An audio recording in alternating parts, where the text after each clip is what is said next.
পেটের ভাই কখনো আপন হয় না। রক্তের বাঁধন, ভাই বোনের ভালোবাসা। মা বাবা যদি দুনিয়া থেকে চলে যায়, ভাইদের উপরে বোনদের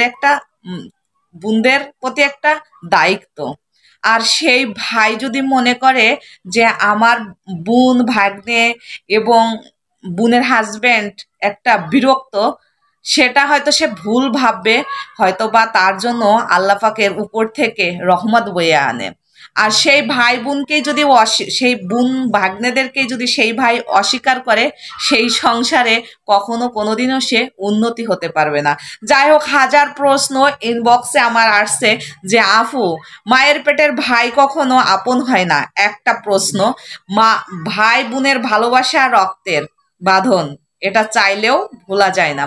আজকে সমস্ত আপনাদের উত্তর একটা ভিডিওর মধ্যেই দেব।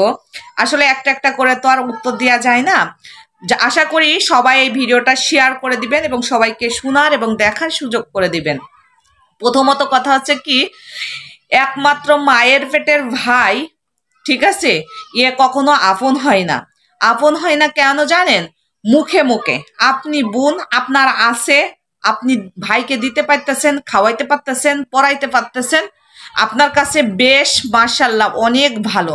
যখনই আপনি আপনার ভাইয়ের কাছে দাবিটুক নিয়ে যাইবেন না যে তুমি আমাদের খোঁজ খবর নাও না, আমার ছেলে মেয়ের খোঁজ খবর নাও না, আমাদের তো একটা হক আছে এই বাড়ির উপরে, তাই না? আমার ছেলে মেয়েরও তো চাই যে মামা বাড়ি যাবো, খাবো, পরবো, কিন্তু ভাই তুমি আমাদের খোঁজ খবর নাও না, তুমি আমাদেরকে দেখো না, বছরে একটা ঈদ আসে, দুইটা ঈদ আসে, তাও কোনোদিন একবার আসতে বলো না। তাহলে ভাই, বাবার যে সম্পদ আছে এটা তুমি আমাদেরকে ভাগাভাগি করে দাও। তখনই ভাই বোনের ভিতরে বেড়ে যায়। আশা করি বুঝতে পারছেন। এরকমের হাজারো ফ্যামিলিতে এরকমের ঘটতেছে।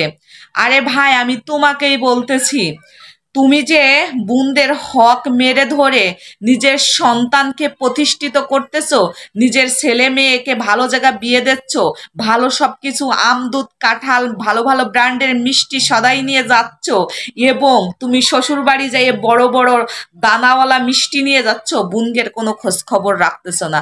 কাদের জন্য কি করতেছো হিসাব পাইবা তুমি সুদে আসলে নিচেই যাইয়ে। কের হক মেরে ধরে কেউ কখনো ভালো হতে পারে না।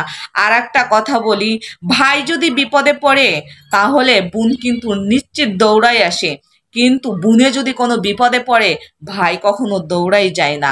এই জন্য হচ্ছে ভাই বোনের রক্তের বাঁধন। কিন্তু আমাদের কথাগুলো বুঝতে পারতেছেন, কারণ আমি সবার উদ্দেশ্য করে হাজারো হাজারো এরকম কমেন্ট আসে যারা বলে যে ভাই বোনের ভালোবাসা, ভাই বোনের সম্পর্ক, যারা এই ভুক্তভোগী ভাইয়ের কাছ থেকে ভালোবাসা পাচ্ছে না, ভাইয়ের বাড়ি যাইতে পারতেছে না, খাইতে পারতেছে না, পড়তে পারতেছে না, নিতে পারতেছে না, তাদের কোনো দাবি নাই, সেই সব আপুরা বলতেছে আপু এটা ভুয়া কথা। তখন তারা আবার বলছে আপু আমার জীবনে এত ঘটনা ঘটেছে। কেউ বলতেছে আমার ভাই বিপদে পড়ছে, আমার ভাইয়ের সাথে দ্বন্দ্ব, কিন্তু আমি দৌড়াই গেছি, আমার ভাই কখনো আমি বিপদে পড়লে দৌড়াই আসে নাই। আপনি কিভাবে এই কথাগুলো বললেন? কিভাবে? সমস্ত কথা আপনার মিথ্যা। আজকে আপনাদের কথাগুলো আমি খুলে মেলে বললাম, ঠিক আছে? এক সময় মা বাবার ঘরে আমি তুমি সবাই জন্ম নিছিলাম, একটা ডিম ভাজে খাইলে 5টা ভাই বোনই ভাগ করে খাইতাম। কতই না মধুর সম্পর্ক, কতই না মধুর ভালোবাসা ছিল। তখন না আমরা বুঝতাম না বাবার সম্পত্তির উপরে সবার একটা দাবি আছে, আর যে যখনই পাইতে বসে এসে খাই তখন আর দিতে চায় না, তাই না? দুনিয়াটাই স্বার্থের খেলা। ভাই, আমি তোমাদেরকেই বলতেছি, ঠিক আছে, যারা বোনদের হক মেরে ধরে খাইতেছো না, ভালো করতেছো না, ঠিক আছে? তোমাকেও পেটে রাখছিল, আমাকেও পেটে রাখছিল, তোমাকেও জন্ম দেছে যেখান দিয়ে, আমাকেও জন্ম দেছে সেইখানে, সবাইকে এই মাটিতেই, ঠিক আছে? তাই কি আর বলবো, বলার ভাষা হারিয়ে ফেলছি। আশা করি সবার উত্তরগুলো, সবার মেসেজগুলো পেয়ে গেছেন। হ্যাঁ, তো আমার পক্ষ, আমার কথা যাদের রাইট হবে প্লিজ তারা আমাকে কমেন্ট করে জানাবেন। আরো সুন্দর সুন্দর ভিডিও পেতে আপনাদের মনের সব কথাগুলো আমার সঙ্গে শেয়ার করতে পারেন ইনবক্সে এবং কমেন্টের মাধ্যমে। আল্লাহ হাফেজ।